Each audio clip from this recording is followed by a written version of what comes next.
So this is going to be a very, very important question for you in your entrance exam. May that be NEET, may that be, INI-CET, may that be any kind of exam that is going to happen in the near future. This is going to be an absolute gold. This question is basically about one particular monitoring technique that we use in anesthesia, which is called as capnography. So before entering into the details of capnography, let me just read out the question for you. And once I have done that, then I'll give you a small glimpse or an idea about what capnography is and its significance in anesthesia. Okay. So in the image of the above given monitor, the number marked with arrow indicates the measure of. Now, before I start discussing this question, please let me tell that this is an INI-CET 2021 question. Okay, this is an INI-CET 2021 question. And if you see the INI-CET or AIMS questions in the last 3 to 4 years, or if you see the NEET PG 2021 question or the previous questions in the last 3 to 4 years, one mandatory question has come from capnography, and that is why I'll tell you that this is probably one of the most important topics in anesthesia. Essentially, it gives the anesthesiologist who's making the question a lot of opportunities to make image-based questions and clinical scenario-based questions. Okay. Now, so what does this particular value indicate is the question? Your options are oxygen pressure, carbon dioxide, airway pressure, and BIS, which is bispectral index. Now, the value that is being marked here is 38. Now, that 38 is actually nothing but end-tidal carbon dioxide value. It is the end-tidal carbon dioxide value, which is measured in millimeters of mercury. Okay, it is measured in millimeters of mercury. The normal value, which ranges basically between 35 to 45 millimeters of mercury. So end-tidal carbon dioxide value is done by a monitor, which is called as capnography, and it essentially measures carbon dioxide in your expired air. Okay. Now, capnography is a very, very big topic. It has got so many images associated with it. So I'm only going to start my discussion off in capnography, and the subsequent classes, which is going to happen tomorrow and day after tomorrow, I'm going to actually give you further details on capnography, so that if you are someone who's trying to attend this particular number session, will have no doubts in capnography. And this is one thing I can guarantee you as one question in your INI-CET exam. Okay. Now, what do you mean by capnography? So capnography is a respiratory monitor. The first and foremost thing that you should understand is that it is predominantly a respiratory monitor. Now, when you are doing anesthesia or when you are giving anesthesia, you can practice so many things, like you can monitor so many things, like you can monitor the patient's cardiovascular system, you can monitor the patient's respiratory system, you can also monitor the patient's temperature, etc., etc. So capnography is something which will be included in the main category called as respiratory monitor. And what does it measure? It measures a value which is called as end-tidal carbon dioxide. It measures a value which is called as end-tidal carbon dioxide. What do you mean by end-tidal carbon dioxide? End-tidal carbon dioxide is the partial pressure. It is the partial pressure of carbon dioxide in expired air. It is the partial pressure of carbon dioxide in expired air. Obviously, when you are breathing, you are going to inspire, you are going to expire. When you are expiring, you are going to have a lot of carbon dioxide in that expired air. So what are we doing here? We are measuring the partial pressure of carbon dioxide in expired air. Okay. So because we are measuring the partial pressure of carbon dioxide, the value of end-tidal carbon dioxide will be in millimeters mercury. It will be in millimeters mercury, and the normal value of end-tidal carbon dioxide is 35 to 45 millimeters of mercury. Now, please do remember this 35 to 45 millimeters of mercury is very, very important. Now, why do you think we are measuring end-tidal carbon dioxide? We are measuring end-tidal carbon dioxide as a surrogate for measuring a very, very important value, which is called as PaCO2. What do you mean by PaCO2? PaCO2 is the partial pressure of carbon dioxide in the arterial blood sample. So what are we trying to do? We are trying to just measure end-tidal carbon dioxide as a surrogate value for measuring your PaCO2. Now, this is a very, very common question. What is the normal difference between PaCO2 and end-tidal carbon dioxide? Generally, they are representative of each other, but you can have a difference of 2 to 5 millimeters of mercury. And this is a NEET super specialty question. So please do remember this value as well, because this can always be asked in your NEET PG exam as well as an INI-CET exam. Okay, so normal value is 35 to 45. The normal value of PaCO2 is also 35 to 45. Please do keep that in mind as well. Remember that this 35 to 45 is important because the normal pH of your body is also 7.35 to 7.45, right? So 3545 relationship is here as well. So please do remember 7.35 to 7.45. Entitled carbon dioxide value 35 to 45 millimeters of mercury. PaCO2 value 35 to 40 millimeters of mercury. And the difference between or the gradient between PaCO2 and E2C2 in any given patient can range between 2 to 5 millimeters of mercury. If the difference is more than that, then there is some problem in your body.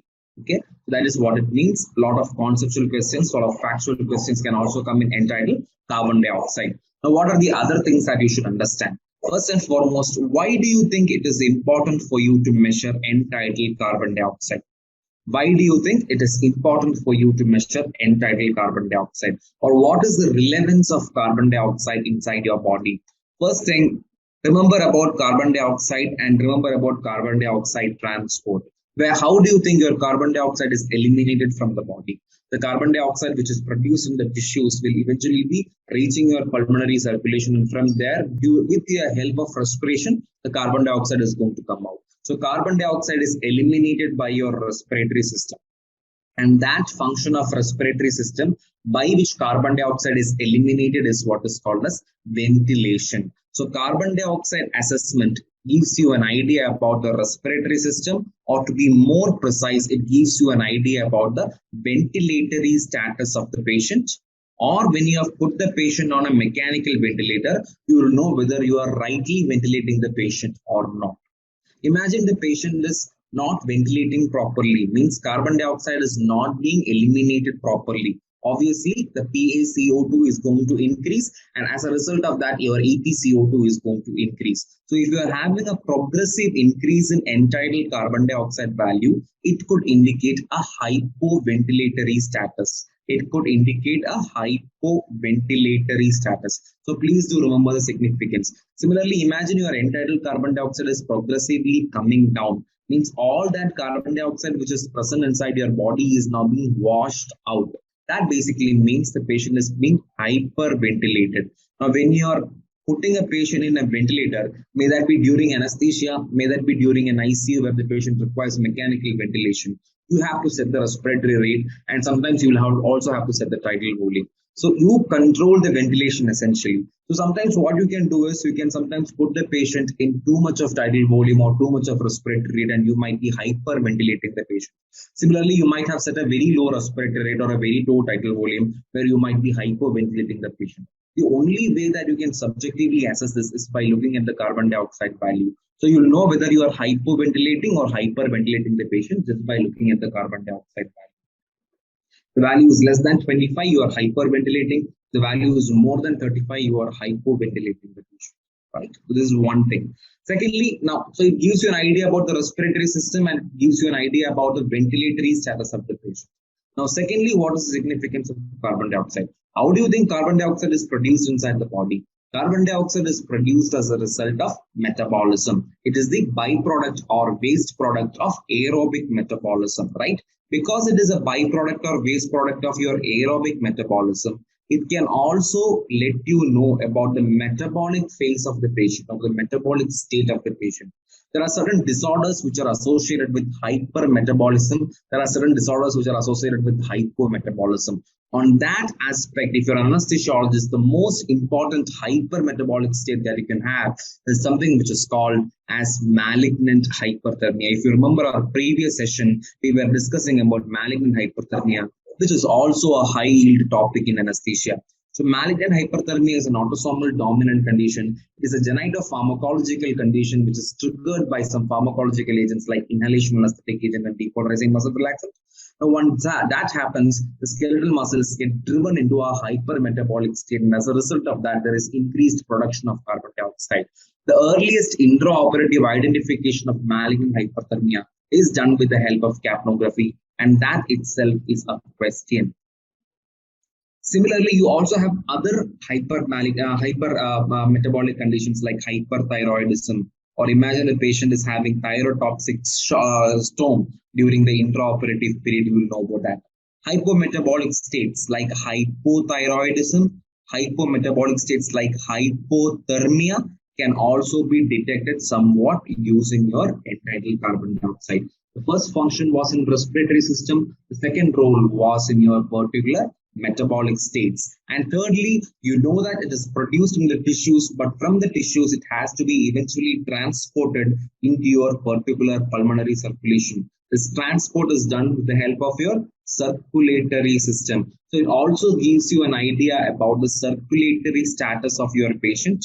So that is why it is very, very important in one condition which is called a CPR. If you have read the 2020 guidelines for CPR, they would have mentioned something which is called as high quality CPR. And high quality CPR includes what is the depth of compression, what is the rate of compression, etc., compression to recoil ratio, etc. But to subjectively assess this high quality CPR, what is the airway monitor they are advising? The airway monitor that they are advising is entitled carbon dioxide. So that airway monitor, which is frequently used in CPR, is also entitled carbon dioxide. The monitor that is used for assessing high quality CPR is entitled carbon dioxide. All are potential MCQs for you. So the monitor which is used to assess high quality CPR is high quality CPR is also your particular entitled carbon dioxide. Can know now why it is so significant. Also in circulatory system, it gives you an idea about a particular condition which is called as pulmonary embolism as well. How each of these situations will look like in entitled carbon dioxide, that is a discussion for another day. But today what I'm going to do is I'm just going to draw one particular capnograph and show you the genesis of a capnograph, and I'm going to finish on my discussion for today. Tomorrow and day after tomorrow, I'll be discussing the various different kinds of capnograph which can come in your question, and how do you diagnose it and how do you act upon it is going to be our next day's plan. So today I'm going to just make you understand. If you let me just take you back to that question here. You are seeing this particular graph here. Yeah. So let me use a different color. Okay. Yeah. So this is a different color here. If you can see this particular graph here, or this particular morphology that you're seeing here, is a normal capnography graph or entitled carbon dioxide graph. I want to make you understand how this particular graph gets its formation, and or the anatomy of this particular graph is very, very important for you to understand the different conditions which can lead to different morphologies. Yes or no? So let me just make you understand the genesis of your particular entitled carbon dioxide graph, or a time capnograph. Okay. Let me just draw a time capnograph here. So it is a graph, right? Because it is a graph, it is going to have an x-axis and a y-axis. So let me just draw an x-axis and y-axis here. This is your y-axis here. This is the x-axis here. So what are you having in the y-axis? It is the partial pressure of carbon dioxide in expired air, which is called as entitled carbon dioxide. And what are you having in the x-axis? It is time. So remember that when you are having time in the x-axis, that capnograph is what is called as time capnograph. If you are having volume here, then it is called as volume capnograph. Volume capnograph is not important for you as far as your exam is concerned. We are more concerned about the time capnograph. Right? Now, how do you understand capnograph? We are trying to understand the process of expiration, and we are trying to understand the amount of carbon dioxide in expiration. Okay. What is the first thing that is going to happen? Imagine that you are expiring, means you are doing the process of expiration, breathing. So the first gas that is going to come out of you when you are expiring is obviously the anatomical dead space gas. As you are expiring, the first gas is going to be that which is going to be present in your anatomical dead space. Now, what do you mean by dead space? Dead space itself means that it has not taken part in respiratory exchange. Remember, carbon dioxide enters into your air with the help of respiratory exchange. So if respiratory exchange has not taken place, it essentially means that there is going to be no carbon dioxide. So the first phase of respiration, where there is only elimination of anatomical dead space gas, there is going to be no carbon dioxide. So this is phase 1 of your capnography, where there is absolutely no carbon dioxide. Now, after some time, what is going to happen? Your anatomical dead space gas is being eliminated, and along with that, some amount of alveolar gas is also going to come out. Now you know that alveolar gas means it has already taken part in respiratory exchange. But because it has taken part in respiratory exchange, it is going to have some carbon dioxide. So what is going to happen to the partial pressure of carbon dioxide in expired air? Obviously, it is going to increase slightly, right? It is going to increase like this. There is going to be a slight increase in your entitled carbon dioxide value. What is going to happen post that after one particular point of time? So this is the phase 2 of your capnography. After this particular phase, what is going to happen? Obviously, all the anatomical dead space gas would have got exhausted. The only thing that is going to be remaining inside the patient is the alveolar air. Now, you know that if a patient is having a normal ventilation perfusion ratio, the amount of carbon dioxide that is there in your alveoli is more or less constant. Because the amount of air that is present in your alveoli is more or less constant, the elimination of carbon dioxide from your alveoli is also going to be more or less constant. Because it is characterized by a constant elimination of carbon dioxide, what are you going to get? You are going to get more or less a plateau phase here in the phase 3 of your expiration, right? So I've mentioned 3 phases of capnography. Phase 1 is where there is only elimination of anatomical dead space. Phase 2 is where there is elimination of anatomical dead space along with alveolar dead space. And phase 3 is where there is elimination of only alveolar air, right? Sorry, when I was mentioning 2, it is anatomical dead space and alveolar air. Third is just the pure elimination of alveolar air. And finally, once that alveolar air has gone out, there is end of the process, which is called as, there is an end process which is called as expiration. Finally, you are going to inspire again, and in inspiration you are not going to have any carbon dioxide, so there is going to be a drastic decrease in this particular value, right? So if you see this particular baseline here, this baseline is having some part of inspiration, and again this phase 1 is going to start. Okay, so this baseline is shared by 2 important values. This inspiration is demarked as 0. Okay, this is a phase 0 of your capnograph, and that phase 0 is going to continue here as well, and phase 1 is going to start from here. So this particular baseline is shared by phase 0 and phase 1 of your particular capnograph. Phase 0 is representative of inspiration, and phase 1 is representative of the first phase of expiration.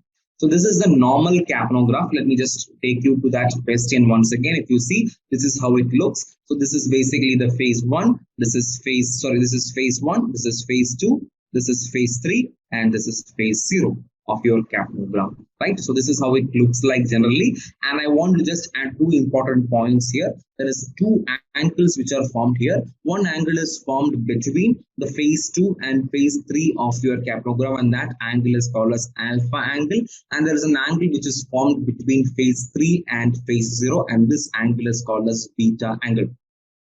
Normal value of alpha angle is around 110 degrees Celsius. Please do remember that. And the normal value of beta angle is around 90 degree. Please do remember that it has to be 90 degree normally, because in your inspiration, you actually do not expect any carbon dioxide.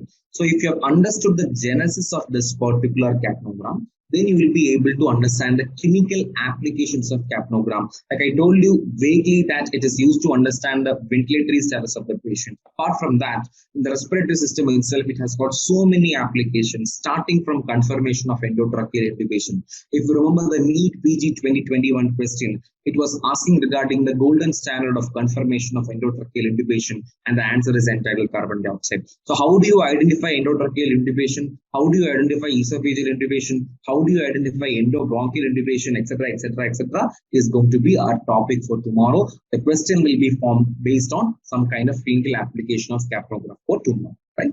So I hope you enjoyed this basic idea of capnograph. This is the physiology of capnography. You have to be absolutely sure to understand the consequences and clinical significances of capnography. And once again, I just really want to reassure the fact that this is an absolutely gold question for you in your INI-CET exam. And very rarely you are going to have an exam without a question from capnography. You can get simple concept-based questions. You can get image-based questions. You can get clinical scenario-based questions from this topic. So when you study a topic, you also focus on the possibility of a question from that particular topic. And in that regard, this is absolute gold for you. Okay. So that is it for today. I'll come again tomorrow with capnography. So please read the capnography topic, and we'll continue our discussion on that. Okay. Thank you. Best training, peaceful environment, PG medical entrance exam preparation were my expectations. I got them at Speed Medical Village in Kanchipuram. Today, I am a PG topper. Speed Medical Village, a unique eco-friendly campus dedicated for PG preparation. Speed Medical Institute, a complete solution for medical education.